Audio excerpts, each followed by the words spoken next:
Hey, and we should be live. I hope so. Um, Welcome to the stream. If you're on, hello. Hey, what's up? Welcome. Good to see. Good to see you there. Ooh, let's get this guy on. Hello. Um, Hope you guys can hear me okay. You can see me. Welcome to yet another hangout for ideas creations. The plan here is to talk about script writing and scene deconstruction.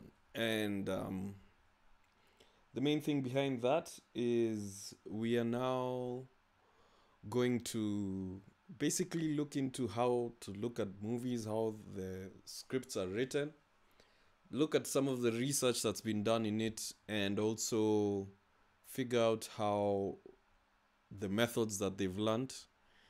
And in the process, it should help us also understand how we can also build our own stories and and build our own scenes and make stuff that's really good right from the get-go.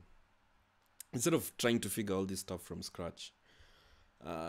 So that's the major plan here. If you guys have any questions, feel free to throw them in the chat. I'll go by them somewhere in the middle as I go along. And as we take little breaks in between, I'll go through the questions. So just post them in the chat at any point. And we can get like 2-3 minutes and then we'll get started. So if you guys want to start rolling in any questions, you can throw them in now. Anything from last week, anything from previous hangouts. If you've tried the 3D Earth and you have some questions, you can drop that in as well. For answering questions now. But later on, we shall see.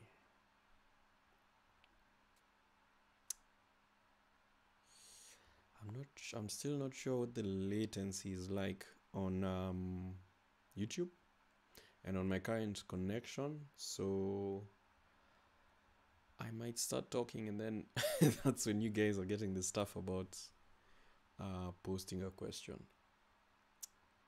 But cool. I think I should just get started. If I miss anything, I'll just go back to it and cover it. But for now, our main focus is script writing and scene deconstruction. You've likely also found yourself here because I intend to use this video as a guide for anyone who's going to ask about the scenes and anyone who needs additional information on. I'm going to be doing these scene deconstructions from now on. I have been doing them. I'm going to do more. And I'm going to post them in the group. And the main thing I'll cover now is how to understand them and what exactly the reasoning behind it is and what you can gain out of it. If you're looking at the robots one or the Incredibles one, what differences are you looking for and what kind of information should you pick out of them? So hopefully I can teach you how to fish and teach you how to look for stuff as opposed to pointing them out to you. And hopefully you'll be able to pick out your own ideas and maybe correct me even on stuff that I'm wrong about. So yeah, here we go. Let me send myself in the corner and then hope you can see my cursor. Probably not. Oh, you can see that. Okay. So here we go. The space, yes. So here we go. So script writing and scene deconstruction. As I've said, the idea here is to study the real world and to try and understand theory better. Try and understand the stuff we've been learning about through books, through workshops and all this stuff. The thing is, we can spend all day learning, but at some point you need to now sit down and try and apply what you've learned so far and apply to what you've seen, what you're seeing around you, and apply it to your workflow so that it becomes really set in stone. And from there, you can now build even more new ideas, more new techniques, more new methods. So one of the most effective ways to do this is to study real life work and to compare it to the theory that you know and what you've learned so far, and try and see how it stands up to what you know, how it stands up to itself, I guess. Ooh, looks like this is not connected. Oh, I pressed the wrong button. Sorry. All right, so most stories have a flow, and that's the main idea behind most of the techniques that have been figured out up to this point. It's that a lot of the stories that people tell, oops, I meant to do this. A lot of the stories that people tell can be brought down to a very specific flow. There's a way that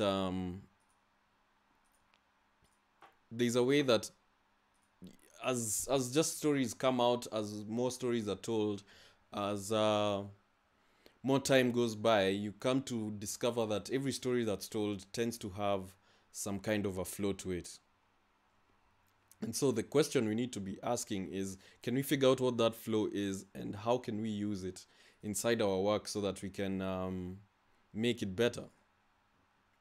So what is a story anyway? If you would really think about it and try to bring it down to the most fundamental level, what is a story? We know we tell stories every day. We do it all the time. I'm technically telling a story right now. When you ask someone, what's up, how you doing, how was your day? You're literally asking them, tell me a story. And you're giving them the topic being, how was your day? And this allows them to, this now gives us individuals the power to now tell different ideas and convey information through the stories that we tell. You guys, the traffic was crazy, man. Say, don't go to Mombasa Road at 7 o'clock because this is what happened to me. That's basically what the story is. So if we try and look at some common ideas here, like I always think I close my Telegram, but it seems I don't. If we look at common ideas, like 3-act structure, that's actually something considered to be flawed. It's not the way we say a story starts, it has a beginning, it has a middle, it has an end. That's not really a structure. Anything, relatively speaking, can be broken up into 3 parts, and those 3 parts considered the beginning, the middle, and the end. It can be a project. The project started here, the middle was here, and the end was here. It can be a pencil, it can be a physical object, and it can be a story. So 3-act structure is a nice way of breaking something down when you're explaining it or looking at it after the fact. But when it comes to telling a story from the beginning, it's not really a very valid, or it's not really pointing you in any direction. So I wouldn't say the 3-act structure is wrong. I'm just saying it's not the best way to approach how to start writing a new idea or a new concept. It's a good way to criticize work and to look at something that's already done, but it's not a good way to start from zero, especially when it comes to telling a story. So yeah, it turns out all that stuff is pretty wrong. And if you read John Truby's book, he says it over and over again. Don't you dare call anything 3-act structure. Actually, that would come from theater stuff where they used to do 3 acts, act 1, act 2, act 3, but it was mainly just because the acts were really long. Going to watch a play was like 3 hours, I think, so you had to have these breaks in between, and just to help distinguish between the sections, they'd call them act 1, act 2, act 3. But in between each act was a break where guys would literally leave, go have a drink or something, and then come back. An intermission. So that's where 3-act structure would come from, but it doesn't necessarily mean something like Avengers Endgame now has 3-act structure just because of something that came from a convenience of sorts or a workflow. I don't know what to really call it, but I'm sure you understand what I mean. So quick question: what's the shortest kind of story you can think of? This is a pretty interesting question I saw in I think a blog or something. If you really had to tell a story in the shortest way, what would it be? And I think for me, it's a joke. So here's one. As I suspected, someone has been adding soil to my garden. The plot thickens. Get it, guys? Anyone? Oh yeah, chat is delayed, so I'm gonna assume everyone's laughing right now.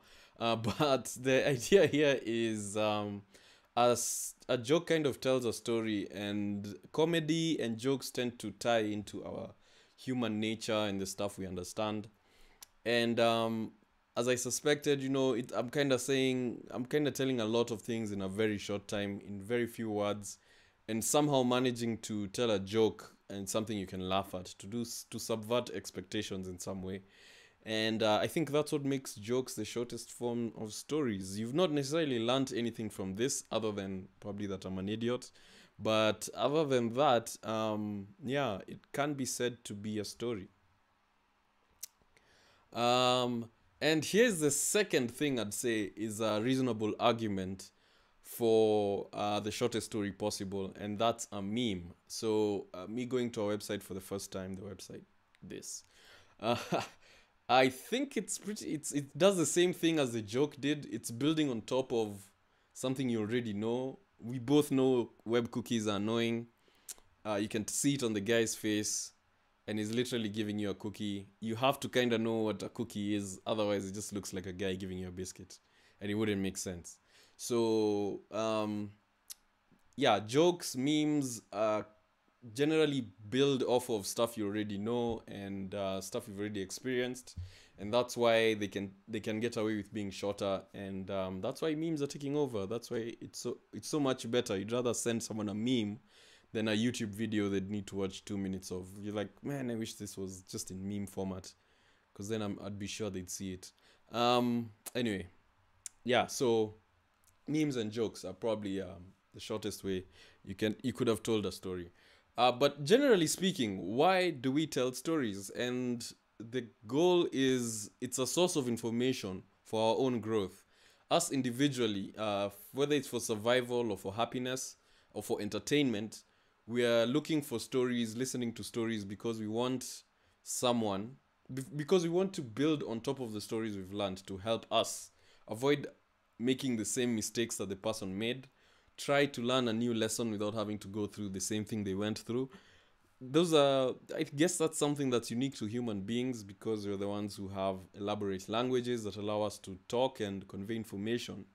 But we also use that to develop ourselves. Yo, man, this guy climbed up a pile of rocks, and he fell down and he broke his leg. And now, just by telling you that story, you're not gonna climb a. Okay, you're definitely gonna hesitate the next time you go and try and climb a pile of rocks, right? Happiness and entertainment come from jokes, from yeah, jokes, comedy, hearing a story of how someone fell down. Sometimes you just want to hear that your life is not so bad. So when you hear, that cross section, that intersect where you are running across the road, there is a friend of yours who tripped and fell down, and to you it's really funny. I mean, you're learning like, oh shit, shit can happen, but at the same time it's kind of funny to you, and you've kind of just picked up something that helps you. Now, this is the most fundamental level of what a story is. I'm not saying all stories have to do this. It's just what they are and what they are to us. So we like to look at situations, look at people going through things. When we watch film, something I forgot to mention is films also do the same thing that jokes and memes do. They build on top of stuff you already know, and stories do the same thing. They build on stuff you already know, and now just start building these situations and making things happen. I'm pretty sure I wrote that. I guess it's in a slide somewhere up ahead. So here is a scene. So here is a scene from Marriage Story.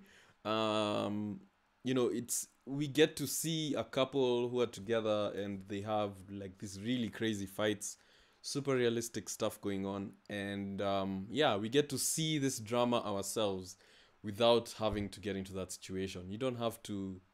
I guess now when I'm going to go hook up with a shorty somewhere, now I'll be thinking about oh man, remember that fight, that argument they had? That was a real thing. Although you saw it in a movie, although you saw it in an exaggerated way, you still kind of picked something out of it that's also helped you.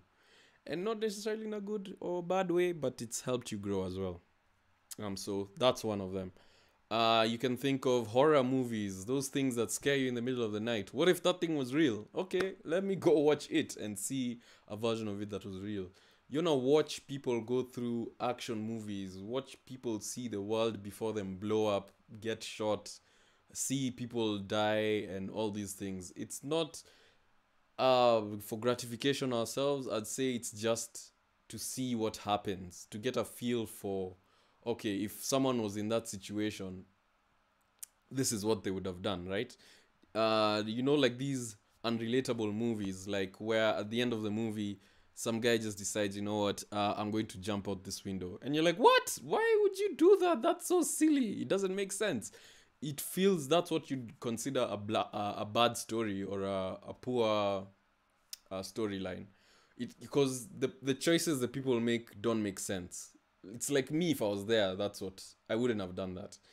And okay, I know what you're thinking. In horror movies, they do that all the time, right? You get someone who's like hears a weird noise and they walk in and go see what it is, and they're just dumb. And that's now part of the story. People in horror movies tend to be stupid. People in comedies tend to be stupid. Anyway, we'll get to that. But that's the kind of those are the kind of ideas you like to explore as you listen to stories and as you watch movies, as you watch animations. And so, us as the writers and producers, and if us guys want to make movies, these are the kinds of things we need to be thinking about. We need to deliver a story that tells someone about situations and all the ways these happened and all the ways it affected the people involved. And now all this stuff about horror, action, all that now start tying into now the bigger level of how now, or rather the next level of how you now start to break down the story you want to tell and how you're going to tell it. So yeah, even silly stuff like comedy, even crazy stuff like action, all these things are tying playing into the same thing in our heads. Same thing goes for animation. Check out all these guys. Really, this guy running away. That's really funny, and I think I'd like to know what that situation is, where it would have a full-grown man just running away from another group of men, like that. And that's that build up to that situation and what happened after that. I'd like to see it so that maybe, I thought of doing this to my boss as well, just being like, fuck you, man, and running out, but I never actually did it. So it's nice to see in a movie when it happens.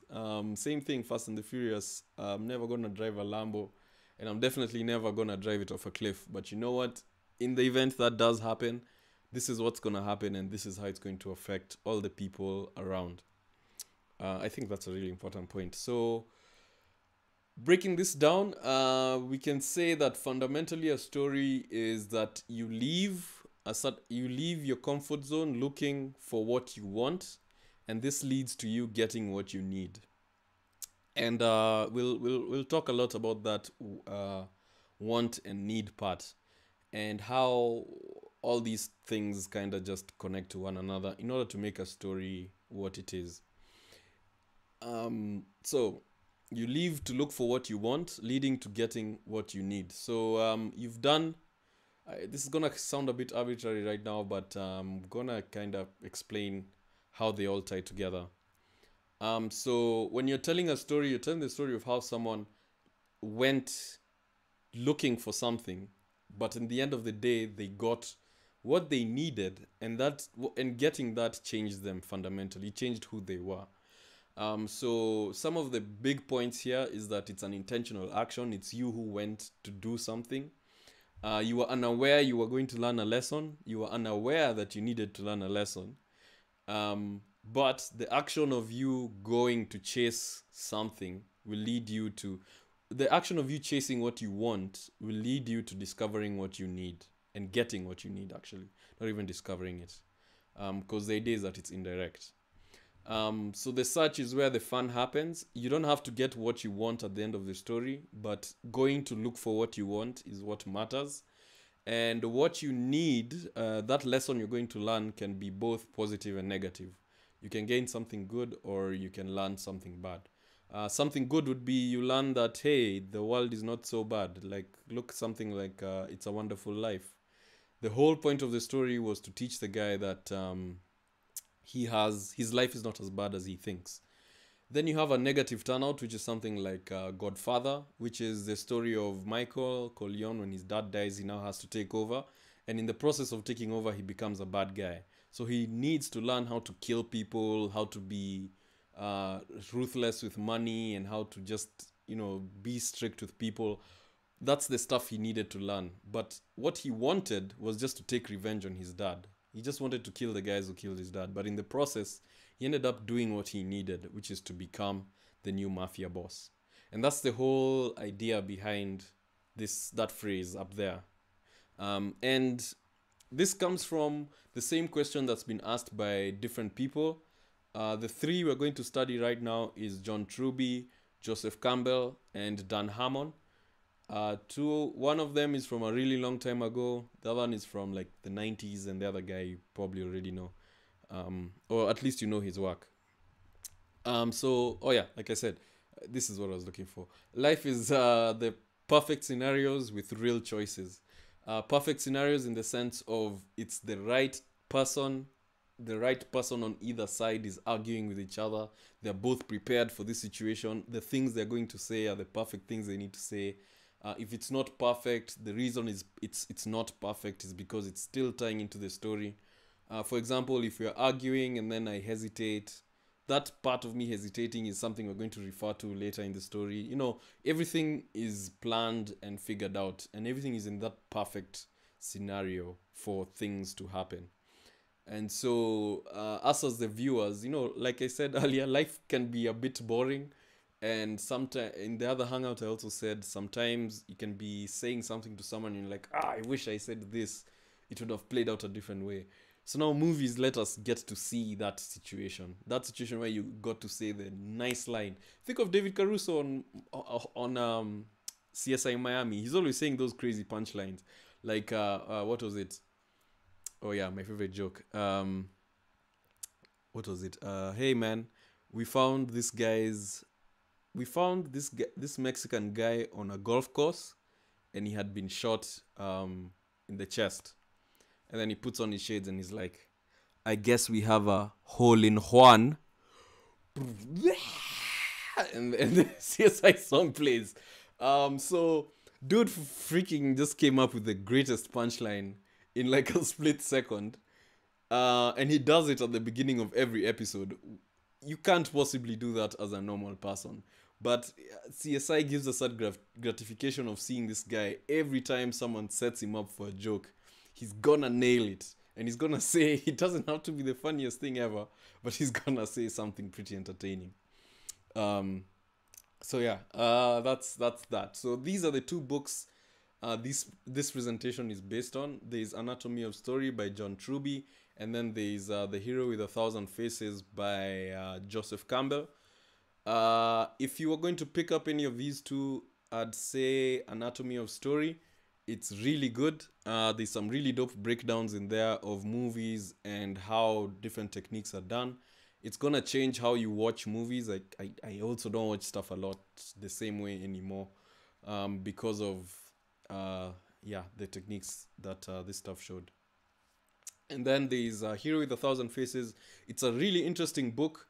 It's by Joseph Campbell, and he talks about how all stories are based on the same flow, and he gives proof about it. And he does research into mythology, Greek mythology, African mythology, European mythology. He basically uses all that stuff as proof of how all this stuff connects into one formula.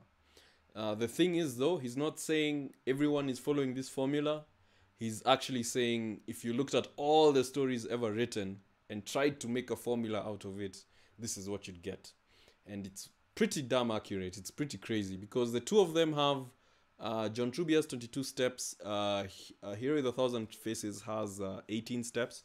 We'll go over them really quick, and I'll explain what they all mean, and hopefully they'll help you really understand how to tell stories better. Though I'd really recommend you read them, because some of the stuff I'll say is a bit complicated and needs like a whole 10 minutes just to explain. But I'll just go over them really quick.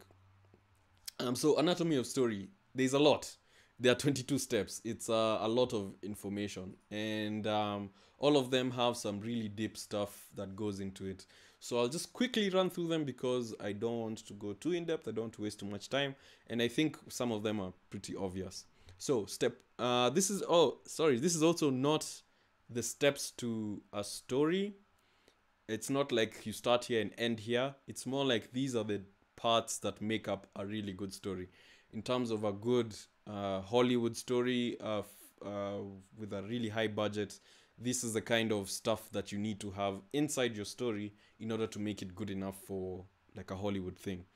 It's also, yeah, so it's mainly aimed at those long stories, 90 minutes.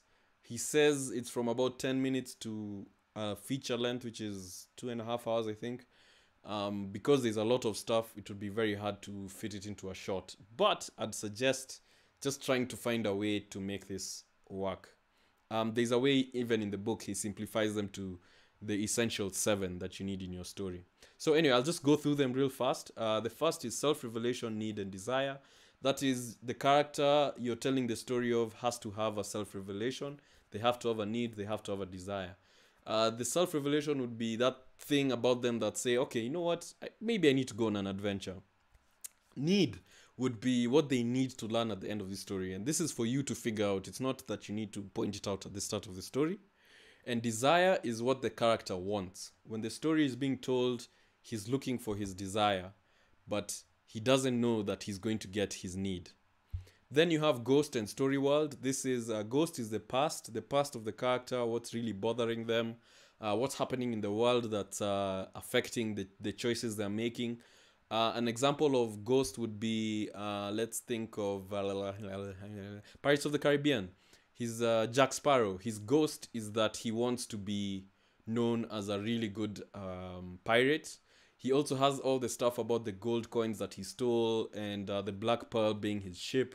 All those things are his past ghost, the stuff that's coming to haunt him in the future. That's why it's called ghost. Or rather, haunt him in the story. And the good thing about ghosts is you don't need to show them. You just need to imply them. The viewer just needs to have some idea that there's something bothering this person from the past. Then we have story world, which is the world itself, the world where the story is happening. The locations, the people, the weather, even it goes that deep. Then we have weakness and need, which, as I mentioned before, will show the character's weakness. We also show the need. We have an inciting event, which I'll cover when we're talking about the sheets. This is that thing that happens that kicks off the story. In Lord of the Rings, the inciting event is when Bilbo puts on the ring. When they throw the party and then he puts on the ring and it disappears. From that moment on, the story of the ring starts. So that's the inciting event. Another example you'd have is like in Zootopia.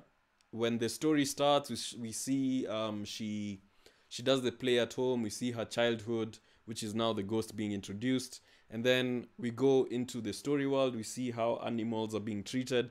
But then the inciting event, the thing that actually gets the story started, is when she's in that world and the weasel steals the stuff from the shop and then she goes and chases him. From that moment on, that's when now the new story, which is actually the story about the Night Howlers, that's where the story starts. That's where from there onwards, everything that happens, we're going to reference that incident. And they actually do. Yeah. Then there's desire, what the person wants. We're going to highlight it once more. Then we look at allies and we look at ally and allies. You can have one side character or you can have multiple side characters. We have opponent and mystery. Depending on the genre you choose, the opponent is the person who your character is fighting. And alternatively, instead of having an opponent that he's fighting directly, instead of just having someone he's literally fighting, you can have a mystery. Have it that like a detective story. This guy is trying to figure out what happened, but the story itself, the truth just keeps evading him. So you can say that the truth evading him is actually the opponent. And that's what the mystery would be. Same thing with horror stories. We don't really know what's going on, but there's this guy who's just, there's weird stuff going on and we don't really know what's happening. And that's mystery. I mean, there is an opponent, but majority of it is the mystery of what this monster is and what it's doing. We have a fake ally opponent. That's someone at the beginning who seems to be a good guy, and then as the story goes along, it's gonna turn out they were either a bad guy or they turned somewhere along the line. We have these whenever you have a double cross somewhere at the end, like, oh my god, you're working for them all along. That was a fake ally opponent. But that's kind of the on the nose fake ally opponent. The other type of fake ally opponent is like where you have someone who's just impeding the progress. They're not necessarily working for the bad guy. They're just preventing someone from doing what they need to do. For example, let's say Bleach. We have Ichigo who's trying to go to the other world to save Rukia. But then we have someone like Renji who's standing in between. Renji is trying to stop him. Oh, wait, that's actually a fake opponent ally. Sorry, my bad. But it seems like as Rukia, let's say Rukia is also in the story at the beginning and she's the one who helps him come out of his body. Should be a fake ally if it would seem like she's helping him to reach that goal, but in actual fact, she's leading him in the wrong direction so that the opponent can win. Well, that's a fake ally. Then we have first revelation and decision, the first moment when your character understands what's really going on and they make a decision based on that. And then you have your character's plan, the opponent's plan, and how he intends to counterattack the character. You have the character's drive. Attack by ally is when a friend comes in and asks them like, yo man, I know you're really trying to do this, but I think you're going a bit too far. That's just an ally just trying to remind them that things are changing. You have apparent defeat where your hero thinks he's lost, but that loss is just something to teach him a lesson. A lot of hero stories have this. The hero will go and fight an enemy. The enemy will bash the crap out of them. They lose, and then they'll end up thinking that they've lost. Oh my god, I can't do this anymore. Why am I even, in this situation myself? They go through this apparent defeat. It's apparent defeat. It's not really a defeat, but they think it is. Then they'll have a second revelation and decision. Something else will happen, and they'll decide, okay, now for real, I've gone through apparent death. Now for real, I need to chase this thing that I want. So, or really go for what I need.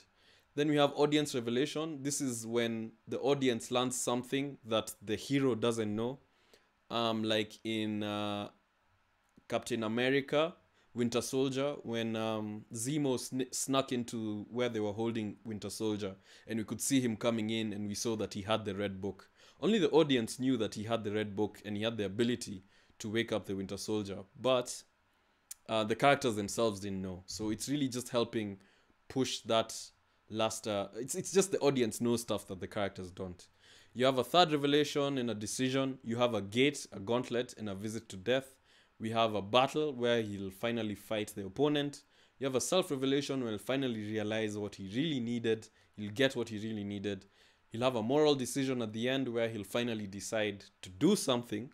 And that decision he makes is going to be based on the stuff he's learned so far. And then we'll have the new equilibrium, which is now the new world he's been brought to. We show how the world has changed and how this person has changed and the new life they're living now. You know how movies end. And then from then on, they lived happily ever after. Or at the end of documentaries, you get this guy went to prison and then this guy was told, this guy went to a court case, but then he managed to escape, but then he was arrested 3 years later. You know those docus that end like that? That's now the new equilibrium, the new state of things. Now I know what you're thinking. What? That is a lot. And it is. But it's also a 90-minute movie. There needs to be a lot of things happening, and you need to fill it in with all these events and different things that take place. And at the same time, you need to make sure the things that you're showing to your audience are relevant and important. You don't want to put in a scene there, like in The Room, there's a scene where the mom is talking to his girlfriend, and she says she has breast cancer. And no one ever talks about it again. They don't do a fundraiser. No one says, oh, sorry. No one. She literally says that line, and her breast cancer is never referenced again. And you're left with the rest of the movie thinking, okay, what was the point of that scene? What was the point of telling us that? When we were editing this, didn't you just think to cut that out? Obviously, this was just a scene to fill time. So you want to avoid doing that. And all these things here are going to help you make sure that all the stuff you're putting into your story are relevant.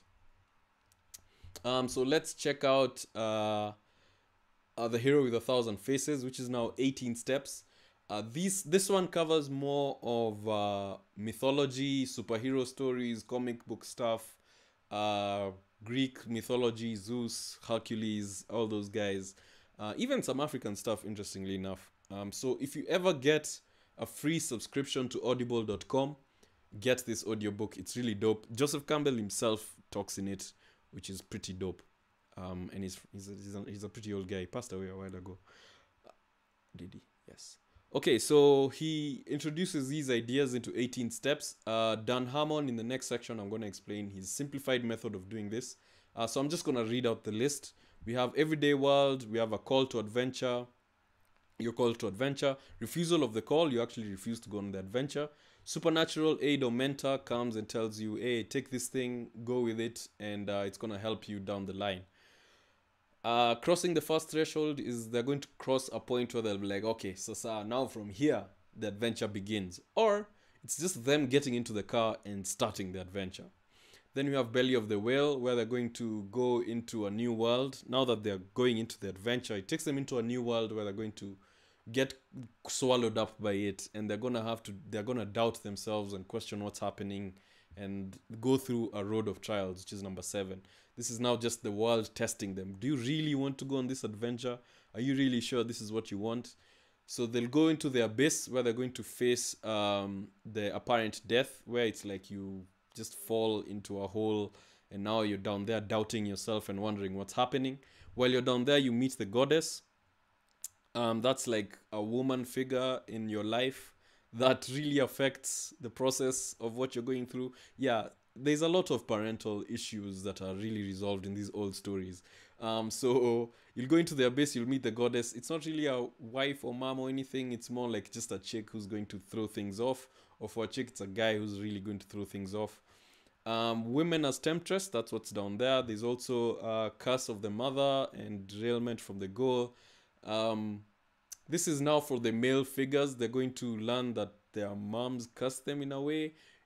In the sense of, you know how in fairy tales the witch is always a lady. It's always she's cursed someone, or this guy was cursed by his mom, or this lady was cursed by this other person. Like, it's a bit it's usually there. Like I said, it's just that it's usually there. Number 10 is atonement of the father. This guy now has to face his traumas, and look to, now that you've grown up, you also start to realize that the father you are looking up to is not as great as, or rather you've reached their greatness and now they're not as great as you thought they were. So you need to come to terms with that. That's the atonement to the father. You face traumas and accept your father for who they really are. Final death and rebirth. Now that you faced your traumas, you're now ready to awaken and face this final monster. So you get the ultimate boon. That's number 12. A boon is like a power, basically. Like you now have the power to fly, you now have super strength. But in this case, the ultimate boon is mental. It's you now understand how things work and you're ready to go for the final fight. So before you, so you'll actually do that.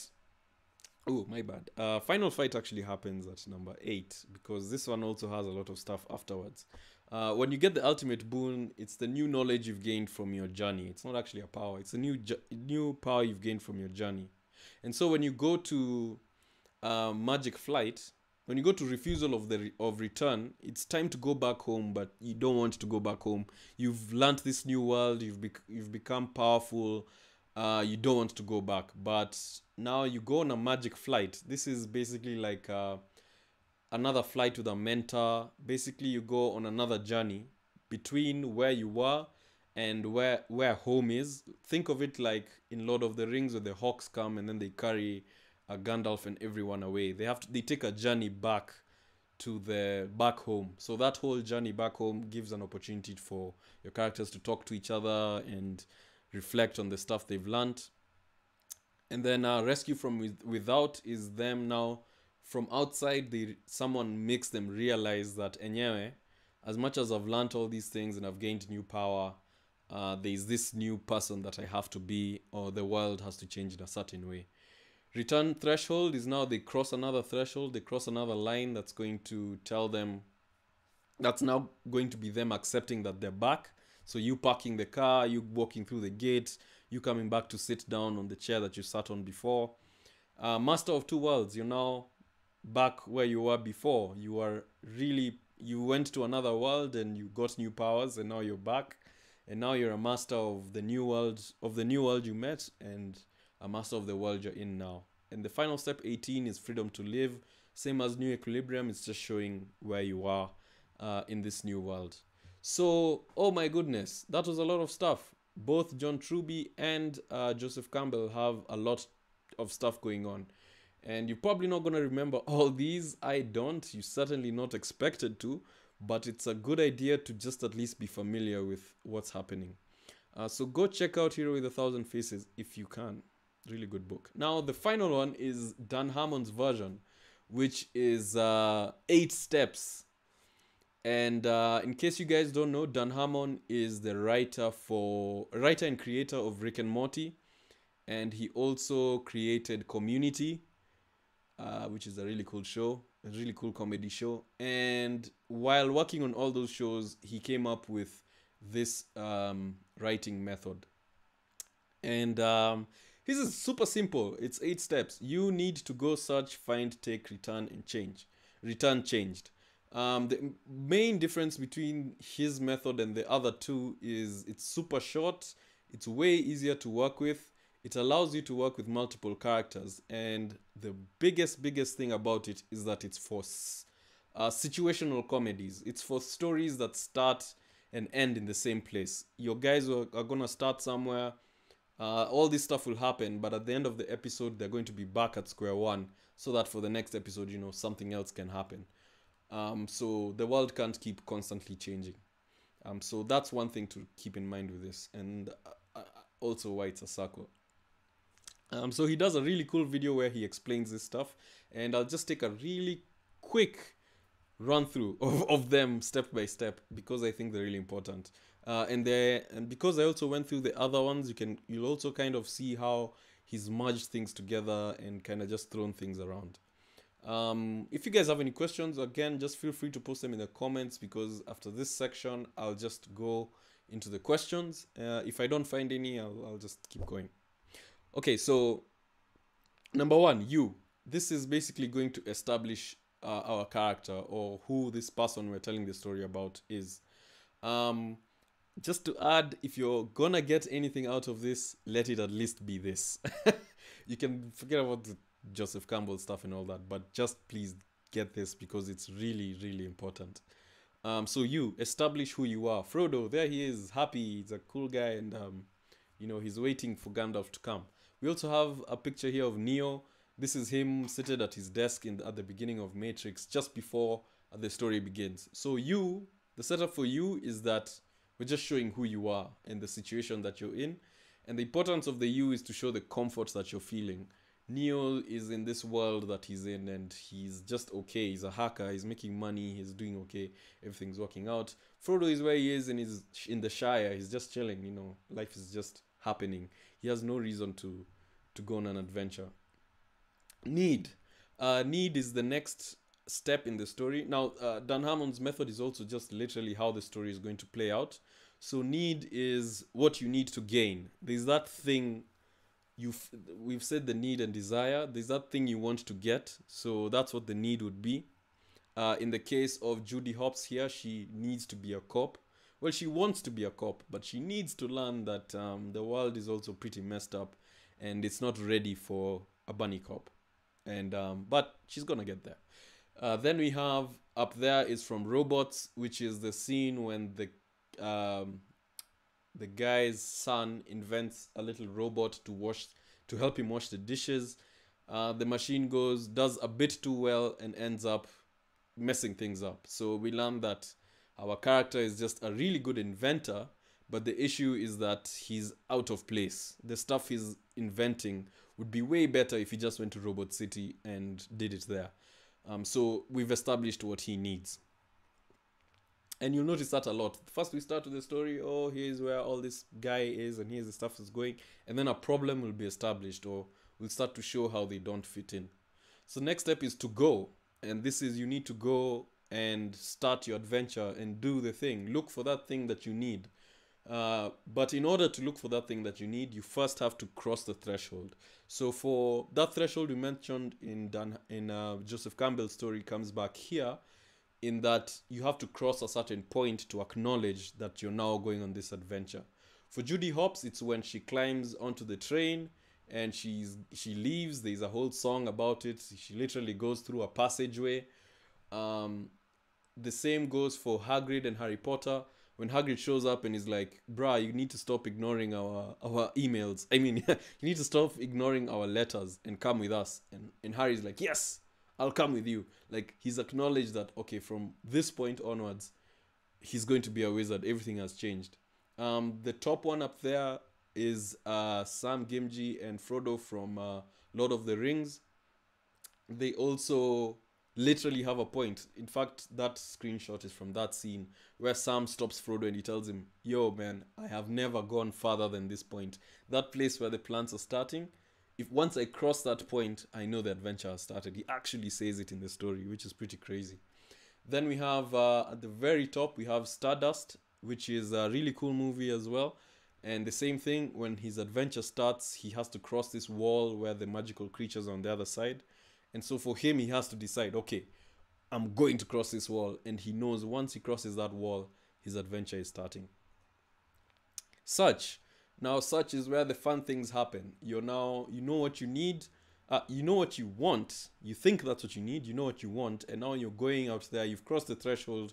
And you're in this new world. And you're searching for it. So this is where the cool stuff happens. In a detective show like LA Confidential, this is where you have your guy looking for clues and all these things.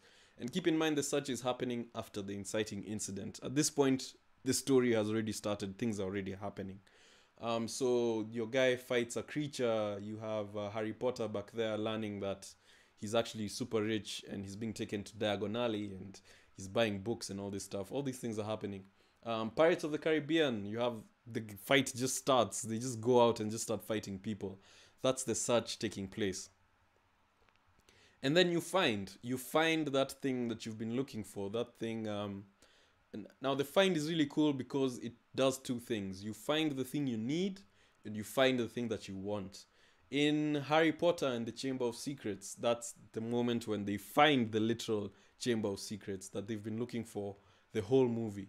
They actually find themselves there. But keep in mind, in order to get to that point, they've fought people, they've snuck around, they've cosaned with teachers, and they've used the cloak to hide around and do all sorts of things.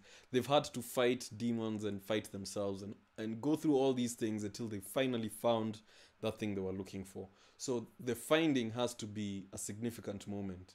The same thing goes for Neo up there when he finds the architect in Matrix Reloaded. It was all leading up to that moment. It was about him trying to learn what the Matrix is and trying to stop the machines attacking Zion. But while trying to find that, he actually found what he needed. He found the real reason of why all this is happening is that the architect is planning all this stuff. And it's on Neo to now decide if he needs to go save Trinity, who's about to die, or save humanity by resetting the Matrix. If you haven't watched all this stuff, sorry, spoilers. But yeah, from the find is now where the spoilers are happening. And then take. So now you've been brought to the thing you were looking for, and now you need to make a choice. All these things that have brought you here are trying to make... all the things that have brought you here are now... You're now in the moment. You need to take the thing you've come for. But in the process of taking it, you also learn the price you've paid to get there. Frodo here was taking the ring, and while he was going on his adventure, he had to learn... What was he looking to learn? I don't know. That's probably something we can discuss. But when he finally got to Mordor, when he finally got to the moment where he had to drop the ring, and he was ready to drop it, he was really feeling despair. He was really feeling that pain. I mean, he's walked all this way and yet he's still hesitating to let go of the ring. In fact, he doesn't, but he's still hesitating just to let go of the ring. He's realized just how much damage this journey has done to him. Okay, not just us, not just him, but also the audience is coming to learn what's happened to him. Same thing happens in Matrix when Neo chooses the door and he goes to save Trinity. He takes what he wanted. He's going to save people, but in the process, he's learning what he needed to learn, which was you're going to have to make a difficult choice. Even the Oracle was preparing him for that choice. But now that he's there, he has to make the choice and take. And so he takes and he goes, he saves Trinity, and now that's what leads to the rest of Revelations and all the other movies. But the idea is that you take it and you've learned that you've paid a price. There's a really good video by Dan Harmon on how he does it for Rick and Morty, and he actually breaks it down for an episode. And then return. We come back home.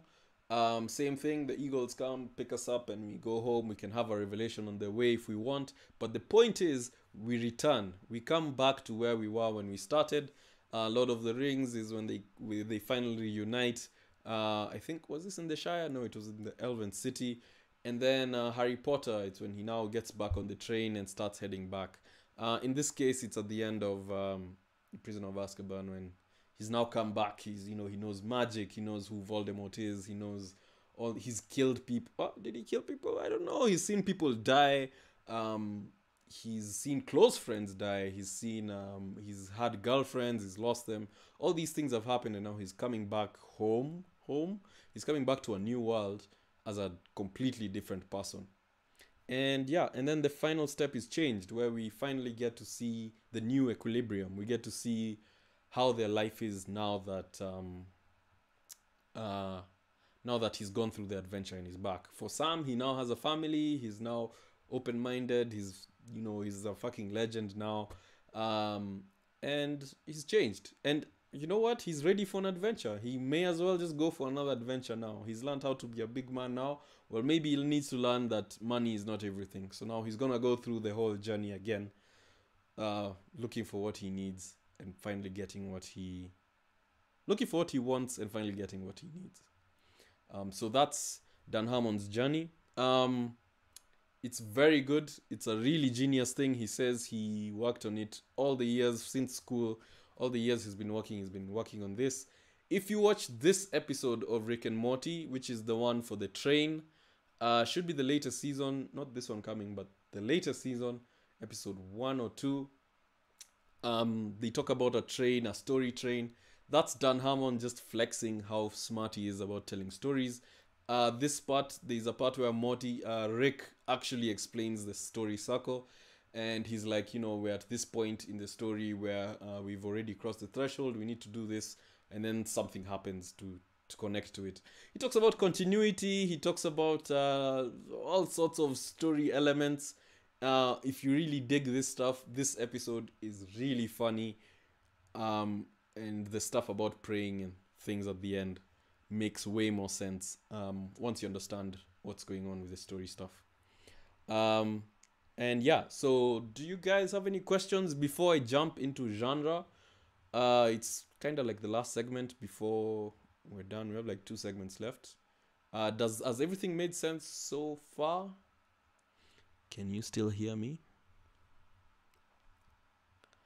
Ooh, it's been 53 minutes. Time to drink some water that I didn't put.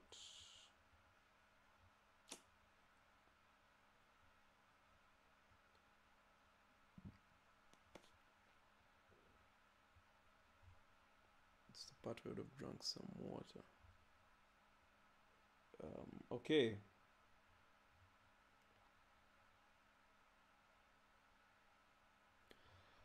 All right.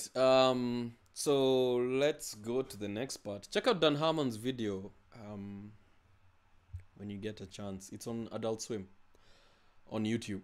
So genre plays a big part. The stories we tell, when you tell a joke is like a genre of stories. So there are expectations that come with that, and it's important that we also address the expectations that come with telling a story through a certain genre. So here's just a quick overview of different genres and what you can expect out of them. Like a comedy, in a comedy, when things are happening to your character, everything is his fault. The building is falling down because of something he did 2 scenes earlier, or these such and such are happening because of something he did. The character themselves are slow to think and fast to act. They're quick to do something, but they don't really think about it, and so what they end up doing is something stupid and it's funny. They have no skills to help themselves. They're in a situation where they couldn't possibly figure out how to get out of it, and they never give up. So that's just a general idea of how to get comedy out of your characters and situations. Noir and thriller and detective sort of things have an underworld that your character gets introduced to. Before the story starts, they don't really know any of this, but as it goes along, they learn there's like this underground organization or this group of people who are controlling things.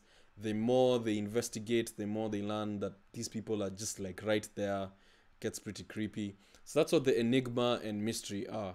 And you can't have a noir thriller story without a double cross of some sort. And that just comes with the mystery. A double cross is like the best way to show not only is this world there, but like it's been right next to you this whole time. And it's taken the events of this story for you to realize that your partner is a bad guy or something. So drama, people always know exactly what to say unless them not knowing what to say is part of the story. There's lots of coincidences. Everything is related to someone in some way, and the most events are results of two characters doing something. So just so that they can fight. Horrors have unskilled characters uncovering a mystery as well. It has unexplained or incomprehensible threat. This is just some guy killing people. We don't know where he's from, what he is, why he can't die. The stuff is not really explained. And inconclusive. Horrors tend to have inconclusive endings. They don't really, the creature doesn't really end, or you find out it laid an egg somewhere, or this one guy was still infected. Horrors don't have endings. And then we have action stuff, which is the character always has the right skills, the right tools to be able to do what he needs to do. When he went into that elevator and the elevator quammered, he just happened to have the right screwdriver to be able to open the roof. He just so happened to know how elevators work, so he can fix it. That's how actions work. If it was a comedy, yes, he'd have the screwdriver, but he'd fumble to open it. He'd go and cut the wrong wire. He would not have the right skills. If it was a drama, they wouldn't have the screwdriver, but they'd be screaming and crying and, having a existential crisis in that lift or something. And if it was noir, if the lift died, it would be some guy, he's probably trying to kill them, some guy from this new organization. Like, all these scenes and events tend to have implications just based on the genre that you choose. So when it comes down to writing your story, it's good to figure out the genre you're going for early, because it'll also help you figure out what kind of ending you need to do, what kind of plot twist you need to have in between. All this stuff is actually in John Truby's book. It's really cool. So here's the writing workflow. I'm surprised to find that script is actually at the very bottom. And this is because there's a lot of stuff you need to think about before you even try and start typing a script, before you try any dialogue or scenes or putting people anywhere. There's a lot of stuff you need to think about. And that's there's the things that tie into the storytelling system of the circle, the story circle, or Joseph Campbell's method, or the other method. But these are also now how you go through the thought process of developing ideas that you now plug into those workflows. So this is based on John Truby's book. So let's take a look at what these are. We have premise, character change, audience, story direction. That's now you just think about what the story is in general. You figure out your story events, what your character needs to do, what their desire is, and who the opponent is going to be. Set up your main character, set up who the opponent is, set out their allies, their connections, the bad guys, fake ally opponent, all those things is step 3. Step 4 is the moral argument. What are you trying to say by telling this story? Because regardless of what you try to do, in some way you're going to tell a moral argument. You're going to have a moral argument. You're going to tell what you think.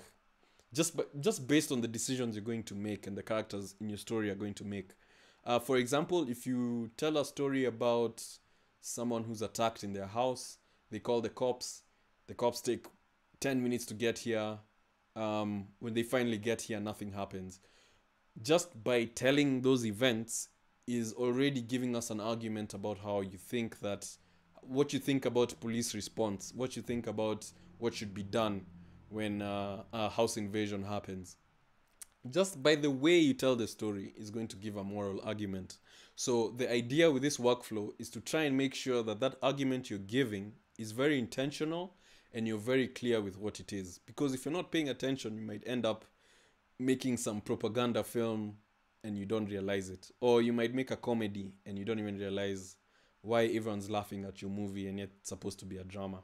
So the idea here is to make sure that you're aware of what you're trying to say.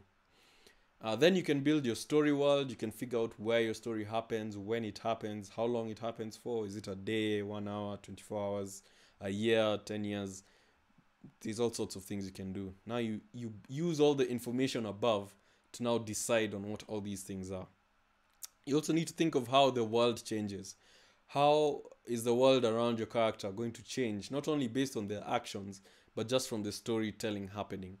Lord of the Rings, the world gets really, really messed up as the story goes on. As you go on, you start to see the orcs are building a bigger army, they start to attack villages, things are just getting messed up as the story goes along. And that's exactly what the story is trying to tell you.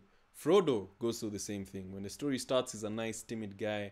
As he goes along, as he goes towards Mordor, which is like which is the complete opposite of the Shire. Like, the Shire is bright, Mordor is dark. Frodo starts out like a happy guy. As he goes near the end of the story, he becomes cynical, dark, he almost killed someone. So also the world itself goes about changing. Not only is the environment he's in changing, but also the world itself. The people are being attacked, people are dying, there are more orcs are coming into the world. Saruman is up to some shit. You know, just everything is changing in some way. And at the same time, all that will tie into the moral argument. The way the world will change, the way things will happen to the weather, the time, the places, how quickly things are happening. All that is also going to tie into your moral argument and tell us more about you, whoever you are telling this story. So that's the stuff you need to think about. We have symbols, which is objects, characters, lines. Symbols are like that pen that's throughout the story. Everyone seems to have that one pen. That one character who's just driving the story throughout. Symbols in Lord of the Rings would be the actual ring itself. It's a symbol because it was showing hatred of people. It was kind of driving the story. Anytime anything happens, the ring was involved. And it was kind of bringing out the bad in people, right? Like, anytime the ring would show up, you'd see a guy getting killed about it, or someone attacking someone else so that they could get it. It's driving that argument and driving the story and the things happening. Then plot, storyteller reveals. Plot is how the story is going to play out. Storyteller, are you going to have a narrator? Is it going to be the character themselves talking? Is it going to be a flashback? And then reveals is how you reveal stuff, how you bring out information, plot twists and such things. You kind of think of them as step 7. Step 8 is scenes and dialogue. The scenes themselves, what happens from one situation to the next, one moment to the next, what people are saying in the dialogue. The dialogue and the scenes all tie back to the symbols and the moral argument again. And then the final script is now where, once you figured all this stuff out, you sit down and you write your script. So yeah, you should have like an Excel sheet or a doc that's like 20 pages before you even start doing your final script. So what we're actually focusing here when we're doing the story breakdowns is looking at scenes and dialogue, looking at symbols. Those two are the biggest things here. And all these other stuff, you know, they're also involved in the story, but the main thing we're gaining out of this is how to do scenes and how to do dialogue and how to do symbols inside our stories. Yeah, so like I said, your voice will naturally come out as you tell the story. So if you follow these steps, you're also making sure that your voice is clear. So up in step 1, I mentioned you need to talk about audience appeal. You need to put yourself in your stories, because if you try to do something else, like if you try to pretend you're sad, you'll just say things that someone who's pretending to be sad would say. But if you are actually sad, you'd say the actual things that are making you sad, right? So there's that thing, if you're trying to pretend that you have a certain mentality, anyone watching or following your story is going to know almost immediately that you're pretending, because the things you'll do will not be genuine. So it's better to just try and tell a genuine story and let it come from you. Let those choices the characters do or the things that happen in the world be your opinion and what you really think, so that the voice that actually comes out is solid and legit, as opposed to something you're trying to make people think, which ends up being bad. So really think about that. So summaries on the concepts: put yourself in the work. Story world evolves. Every detail matters: the weather, where your story happens, what happens in the environment, the timing, whether it's day, night. There's a reason that it's always raining when people break up in a scene. It's always in the afternoon as well. That's just the saddest time of day, right? So the saddest thing should happen at the saddest time of day with saddest weather. 24 happens in 24 hours for a reason. You guys climb Everest, stories that happen on mountains, that happens in computers, stories that stories that happen in fantasy worlds. All these different bits all tie together to tell your story. And so you really need to pay attention to them, especially the dialogue and the symbols. So that's it for the presentation segment. Hope it made sense so far. I'll just quickly switch over to camera. And you guys, if you have any questions, feel free to ask. I hope it's made sense though. As I open this other thingy.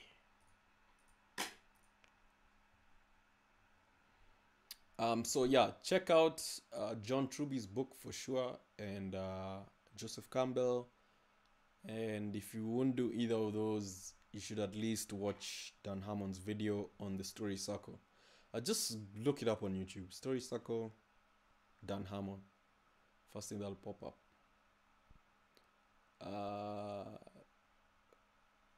No questions, I guess not. Okay, so just write them down in case. I'll pick them up a bit later. So let's look at this document. It's just going to be the last bit of this. So this is the Zootopia breakdown. Okay, sure. Yeah, I'll talk about that. So here is a breakdown of Zootopia, which I've just done in Google Sheets. You can download it as a PDF. The folder is on the Telegram group. So the main plan here is that by the time you're doing your final script, when you get to step 8 and you're doing your scenes and dialogue, you'll need to have done a document like this before you even start doing the script, which is pretty crazy because this document has just a breakdown of everything that happens. And a typical movie has about 60 to 70 scenes. And so you need to just figure out how to start, how to do the middle, and how to do the end. There I go again with the 3-act structure. To be able to just develop it so that now when you're typing it into Word as text, you have a program to follow.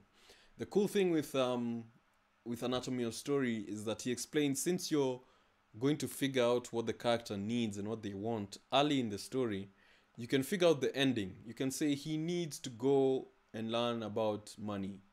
And so at the end of the day, I need to have a scene where he just accepts that he's broke and the situation is what it is. So now that I know he needs to get there, and now I know where he's starting, it becomes easier to fill in the gaps. And now when you're kind of stuck somewhere, like, okay, wait, what does he do next? You can start to think of other things, like maybe I should do the inciting incident now, or maybe I should do the gauntlet now, or the passage, or the search, or the finding, or the all that stuff is just helping you to fill in the gaps and also have a coherent flow. So by looking at actual existing movies, we can try and create these breakdowns of our own and try and figure out what the writers had before they started working on the script. And I like this method because it's a lot easier than trying to find the actual script and then read the whole thing and read the whole 90 or whatever pages. I find it much easier to just look at it this way, to watch the movie and then just break it down like this as scenes. We also have to compensate for what we're not getting out of the reading the script, which is we don't get to see the dialogue and how the words are being used to deliver messages. So I also added the important dialogue column, which is not there in the book, but for me I think it was important just to point out the things people are saying, because they also help tie into the message and the moral argument that the writer was trying to tell. So let's look at Zootopia and robots, and I won't go through all 60 scenes. I'll just go through some interesting things I've discovered about how the story flows, and hopefully that should help you understand this document better and also understand the stuff I've said so far. So column 1 is the scene description. A scene would be one moment, one idea, one action that happens in the movie.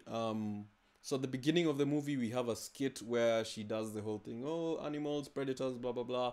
Blood splaying out and nini. So when all that's happening there is just one scene. It's just Judy narrates the way of the world in a dramatic play as a child, introducing Zootopia and her dream to be a cop. That's one scene. So looking at it this way, it's kind of like also how there's a whole bunch of ways this could have been done.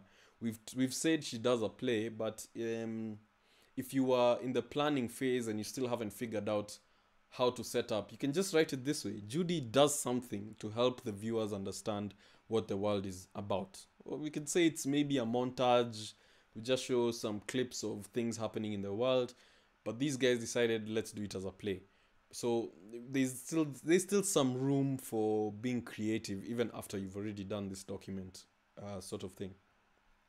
Alright, so Judy hops along as her parents are telling her to go for a normal job instead of being a policewoman because it's safer. So that's the part they have that dialogue. Judy stands up to Gideon, he scratches her, she gets the tickets back. Now after this, there's a scene where there's these three like lambs and something, and they get pulled aside by the fox guy and he steals their tickets, and then Judy does some trick to get the tickets back and then he gives them to the kids, but she also gets a scratch in the process. So that's all just one scene. It seems like a lot of stuff happens, but at the end of the day, the goal is Judy stands up to Gideon and she gets a scratch in the process. And the goal of this scene was to show her ghost, to help to illustrate why she's so bent on being a cop, and also to introduce the fake opponent ally, which is Gideon. He's going to help her later when she's trying to figure out what's happening there, Night Howlers. He's actually a fake opponent. He seems like an opponent, but he's not actually. He's kind of on her side. One thing I forgot to point out is the first line. The first line in a movie is the most important line in the whole movie. If there's any dialogue in a film, the first line is the most important thing, and it's going to say literally what the movie is about. The first line is fear, treachery, bloodlust. That's what she says as a setup to the play. In Bruce Almighty, the first word he actually says is, "Oh God, why do you hate me?" And actually just go and watch it now. It's really funny because it starts with him doing an interview with a lady who's selling the largest cookie or something, and just before the scene starts and they come up, you see he's wearing a hairnet and he says, "Oh God, why do you hate me?" And just that line alone is the build up to it, because Bruce Almighty is a story about Bruce learning that it's not God that hates him, it's just him being an asshole and bad things happening to him because of that, and he's just blaming God for it. But now the first line of the movie is, "Oh God, why do you hate me?" Like, we've already established the idea of the film, and from here on out, as you guys are watching the film, this is the one thing you need to remember. Go to your favorite movie and now watch and see how well they do this first line thing. Matrix, the first line is "Wake up, Neo." Um, which other one has a really crazy first line? Robots, the first line is "I'm gonna be a dad," which is really strange, I guess, but it was kind of a family story. What else? Incredibles. Incredibles had a whole interview sequence. Did I write the first line in Incredibles? I don't think so. No, I didn't. I think at the time I was doing that breakdown, I wasn't really conscious of first line. But yeah, first line is really, really important. Even the first scene in a movie usually sets up what's happening. But us as the writers were thinking about the first line, just the first line of dialogue alone. Then every scene also has an important line that just highlights either the idea. Yeah, it's a narration. But you know what? As much as it's that narration of how the rings came to be, I wonder what the first line a person actually says is. And I think it's Frodo telling Gandalf he's late. I think it is. He's like, "You're late." He's like, "No, a wizard is never late. He's always on time." Yeah, he was just in time to see Bilbo using the ring, I think. I don't know, but I'm pretty sure that was the first line in Lord of the Rings. Take a look. What other first line was pretty good?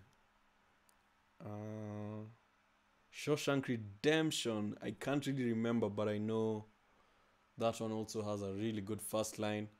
The Green Mile, the one for the really big guy, also had a really good first line.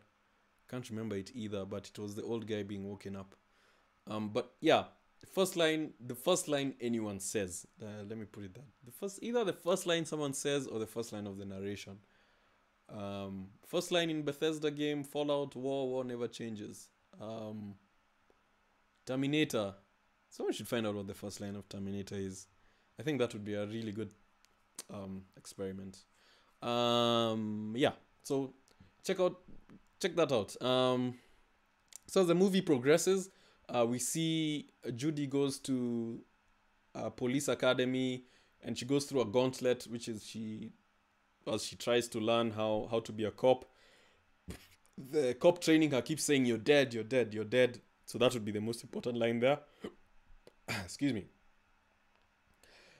Judy then graduates. We get an introduction to Lionheart and Bellwether. So we're now tracking where new characters are introduced.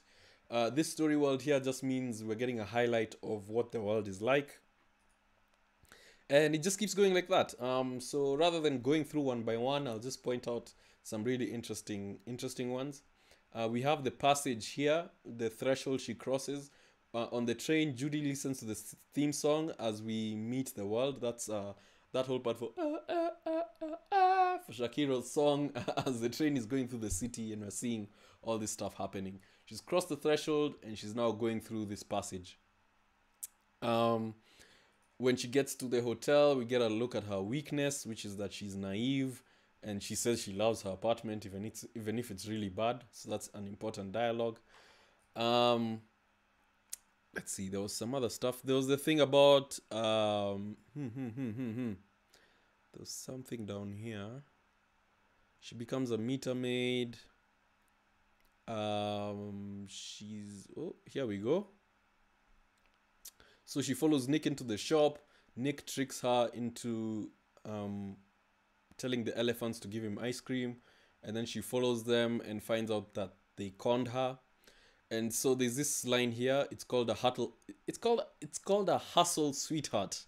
Is a line they say at least 3 times in the movie, and it's nice to write it down here because it ties into the story of how Judy is a fish out of water. She's in this new world, and she's still learning new things. She's still getting conned by people. So when she says when he tells her it's called a hustle, sweetheart, it really burns her, and she feels bad about it. And it really felt like it was important to have it there. Because she also, when now she starts to get the hang of... Oh, wait, we'll get there. So after that, she faces apparent defeat. She's like, oh man, this guy tricked me. So she goes and sulks in her house for quite a while. For a bit. Um, then this is the inciting. Oh wait, this wasn't the inciting event. This was the inciting event. Um, so she goes, she chases the weasel, and then there's a scene where she goes back to the station, and then the chief is like, "Yo, why did you just chase this guy?" And all he did was steal onions, and you guys went into the hamster place, you destroyed everything, blah blah blah. And then the chick, Mr. Otterton, is the one who had disappeared. So the wife comes into the room and she's like, "Yo, man, you guys really need to find Mr. Otterton." So the disappearance of Mr. Otterton is the inciting event. Starting from now, we're all gonna be talking about what happened to Mr. Otterton. And that thing that happened to him is the thing that got Judy to start this journey. This journey that's going to make her learn to stop being naive, to see how crazy the world can be, and also to help people learn that predators and prey can live together. That incident of him being kidnapped is what starts this whole thing. And also for the bad guys' detriment. Like, if this hadn't happened, if Judy wasn't in the office when Mrs. Otterton showed up, then Judy wouldn't be in the right position to figure out what's actually going on in the whole story. So that's why it's an inciting event. It's very, very important to everything that happens in the story. So she finds out Nick knows the guy. She goes, she does some investigation. We get all the way to scene 20. Oh yeah, inciting event is all the way down at scene 20. We've gone through a whole 20 scenes out of 60. That means we've gone through a third of the movie before we've even seen what the actual story event is. We've just been setting it up this whole time. So if we were gonna say that this movie is in 3 parts, I guess the first part ended there, and now the second part is starting. Even though she already crossed the threshold in the first part. So, you know, crossing the threshold would be considered where the next act starts. But in this case, it's turning out to be just another scene at the beginning. So a lot of stuff happens. We get some mystery. The mystery in the story is that there's this organization that's bringing back night howlers, which is a drug that's causing the predators to go crazy. So the mystery that comes in is as they slowly start to uncover what's really happening. I mean, that whole scene of them going to the limousine and then finding the limousine has been scratched up and they don't really know what's happened. That was some crazy mystery. They don't really understand what it is or why it happened, but they know it's tied into the story. And we've not shown any opponent. We've not shown that she's fighting anyone. We've not shown any bad guy. It's just her trying to figure things out. So in lieu of showing an opponent, they're now showing mystery. And we learn all about this stuff. She gets called into some place to get they go into that place with the nudist animals to learn about what's really happening. That's all tying more into the mystery as she just continues to learn more and more about stuff happening in the world. So they go for a wedding party. They learn that Mr. Otterton just went crazy, and then now they get a new plan, which is to go and talk to the driver. So that's basically what you're doing here. You're just trying to cross-reference everything with the steps we've seen and trying to attach how the story has been told by these guys, tying it into that method. So we learn about Nick's ghost at some point as they have revelations. We also have the story world evolving. As the story is continuing, we're also learning that the issues between the prey and the predator are escalating. The prey are having a harder time trusting predators, and so as the story goes along, as Judy is getting worse and worse, as she's getting more corrupted by the things that are happening to her, so is the world. When she gets to the point where she's saying it's a hustle, sweetheart, you know, by that point things are already like pretty messed up in the story world as well. We have some audience revelations, like when Chief Bogo is informed that Judy has figured out the real cause of the Night Howler stuff. They first think that it's Chief Bogo. Oh, they first think that it's the lion guy who was causing predators to go crazy, but he was actually covering up the story. But we only learned that like way later. So like halfway through the movie, this is like scene 38. we have an audience revelation, and we get a false victory where Judy thinks she's won, she thinks she's figured it out, but then she's not really satisfied. So she ends up going back home. But before she goes back home, there's this moment where we have a value conflict where she has a fight with Nick, and then they separate. And this causes them to, and this separation is now like that apparent defeat I was talking about, where they always Kosana. There's always a point in a buddy movie or a buddy flick or anything where they've come through the journey together, they get to a point where they Kosana and they literally split up. It happens in Onward, it happens in buddy flicks, Nice Guys, the other guys, all of them have this thing where they split up. So in this one, it was happening in this scene 41. We'll just call that a value conflict. More stuff happens. Judy goes to the hospital and lands. She's not really figured out what's happening. She has to make a moral decision near the end. Eventually, near the end, she has a revelation and figures out that the plants, it's a plant that's being used to make the people go crazy. She also learns that her naivety, her allowing, her just going with what people were telling her is also what allowed her to be deceived. And even that pressure, it what allowed her to be deceived and for her to come to the wrong conclusion that the lion is the one that was causing all this stuff. So when she went back home and she met Gideon again, she had another revelation where she realized night howlers are actually a plant and not a gang or something. So they go back, they make another plan. They meet new allies. Mr. Big, who turns out to be someone from before. And this is now kind of the... Oh, sorry. I forgot to say. This part of her getting the false victory is the take. She wanted to be a really good cop. And she finally got to that situation where she solved the case. And she took what she wanted. She got to be a good cop. But in the process of doing that, she ostracized the predators. She made the predators look like bad people. Yet she's the one who at the start of the story was trying to prove that predator and prey can live together.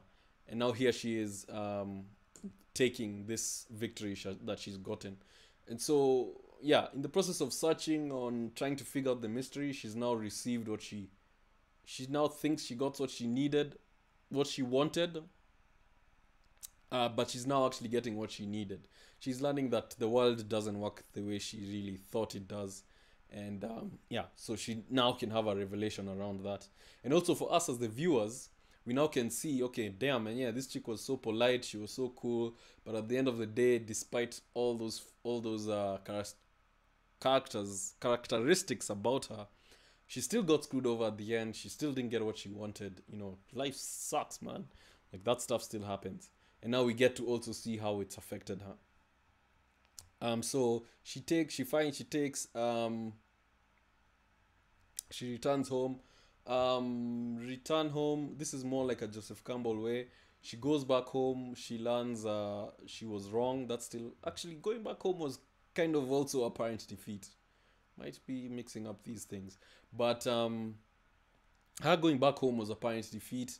And her coming back was also part of the revelation of her accepting, okay, I know I messed up, but now that I know the truth, I can now use the things I've learned to get to the bottom of this. So she goes to the weasel that they chased and she talks to him to help find... what did the weasel help them with? Oh yeah, he told them where the night howlers are found. And then she went to Mr. Big, the gangster guy that they met, and he helped to interrogate the weasel guy, right? And then that thing of her recording stuff on the pen, the way Nick recorded on the things on the pen and then played it back to her, she now uses that as the final battle when they fight the chick at the end and trick her into admitting her plan. So everything was building up to this moment, and now that we're in the final battle, she's now going to fight Bellwether. She's going to be revealed to be the enemy. They're going to have a fight. She's going to use the stuff she's learned so far and the new lesson she's learned from her need. She's going to use all that to now do something she probably wouldn't have done before, which is to trick this lady into thinking Nick became a predator again just so she could confess. Like, that's not something the Judy from before would have done. But now that she's seen how crazy the world is, she's done it, and that's what's helped her achieve what she needed to. And then from there, it's new equilibrium. We get to see how the chief gives a statement of how he's proud of her. The lady is caught. We get to see the lion is freed from prison. We get to see Mr. Otterton has recovered. You get to see Nick's first day as being a cop. We see him talking to Chief Bogo. All this interesting stuff, and we get callbacks to all the characters. And then finally, because it's an animation, there's a whole scene of people singing and doing happy stuff at the end. And yeah, that's it for Zootopia. 61 scenes. So check out this document and check out how this 22 steps column has been arranged. This is all tied to the presentation I gave earlier. You can also check Dan Harmon's video just to kind of help you understand what's happening. So now that we've seen one structure, I mean, that's just one movie. In the book, Anatomy of Story, there's a breakdown for LA Confidential. And now I'll show you another breakdown for Robots, which is another animated movie. And this one now also has some differences. I won't so much go through the whole story again, as much as I'll now make comparisons between it and Zootopia. So the setup is the same. Robots is the story of, I don't know if you guys have seen Robots movie. This movie is Robots. It's really strange. It has some really strange ideas, but I kind of liked it because it really got me into the idea that animation, you can really do anything. It doesn't have to be cute characters. It can be robots. So this story is very comedy focused because it also has Robin Williams in it. And something interesting I found out about it is it has a lot of scenes that are just jokes. In Zootopia, a lot of the scenes were just to show you that Judy is weak, or to show you that Nick is weak, or to show you Nick's past, or to show you this guy's past, or to show you a revelation, or to give you information that the character doesn't have. There was always a purpose to the scenes. If there was a joke to it, there was a joke, but it's still tied into the greater story. Now, in Robots, there were a few scenes which are just purely there just to make jokes, just to make you laugh. And I found that really strange, but I found it also pretty interesting, especially considering how they've been spaced out and where they are.